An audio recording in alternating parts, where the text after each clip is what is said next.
Raymond Scott was a well-known composer and band leader in the 1930s, and he had this interesting style. It was sort of a controlled swing music. It wasn't out of control. It was very measured, and it was really perfect for cartoons. It's almost amazing to think that they were not written with cartoons in mind. Raymond didn't compose these and perform them with the intention that, gee, maybe someone will hear these and want to use them in animation. He was doing it because this was his way of composing popular music. Raymond Scott's intention all along, and this was a stated intention, was to write music that people liked the first time they heard it, which is what pop music should be about.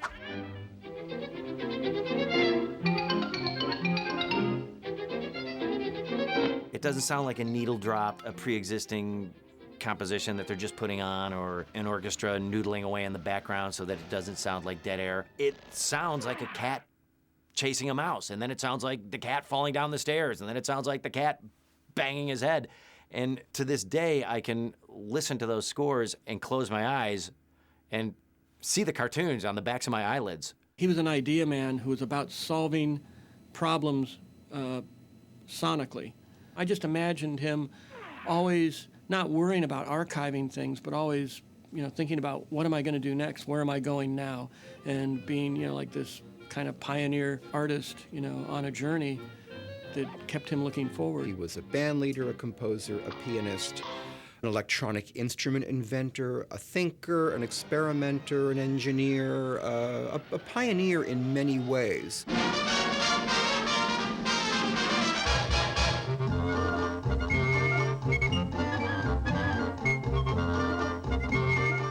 People are still around that remember the Raymond Scott Quintet. It was very popular in the late 1930s for a few years there.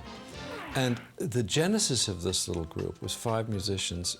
They were all members of the CBS Radio Orchestra in New York. I think the group was organized by Raymond Scott. Members of the orchestra were taken out to form this little group, including my father, who was the percussionist and drummer in the little group.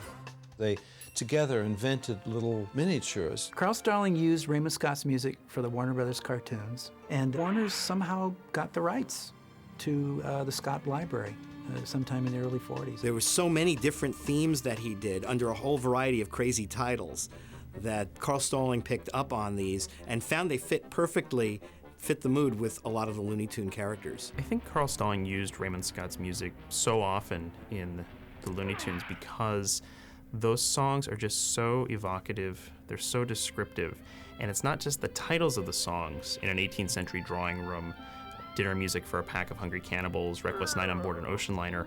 It's also the actual melodies, the rhythms, the harmonies in the songs.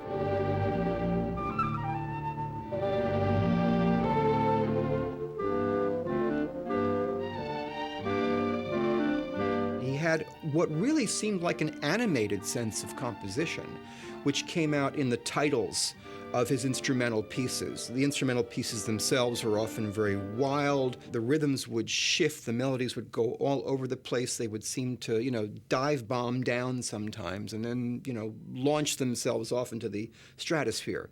One piece was called Celebration on the Planet Mars. Raymond Scott was very good at creating a very specific feel for a very specific idea. And there are those times in the cartoons where Stalling knew that using those kinds of songs would just have the exact effect that he wanted. I think pretty much anybody that knows cartoons would recognize the riff from Powerhouse. It was like dum dum dum dum dum dum dum dum dum dum dum dum dum.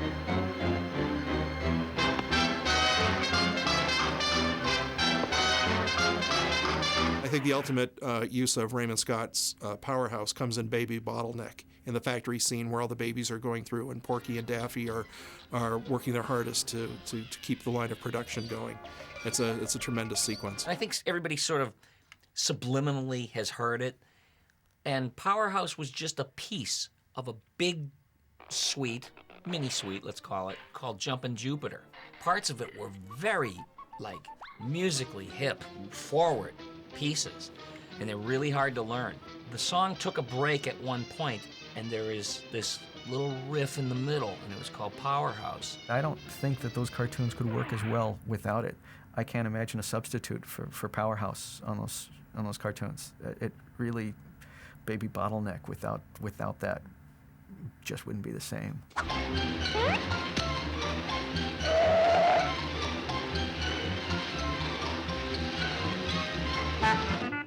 I don't know how he would be known today if it weren't for cartoons. You know, the cartoons last forever, and a lot of times records just sort of are forgotten. He was reinventing an orchestra that was from hundreds of years ago for modern times, and I think that's what made his music important and what made it valid. In Warner Brothers bringing Raymond Scott's music into their Looney Tunes, in a way it's wonderful because it immortalizes the music in a way that wouldn't have happened probably without this association.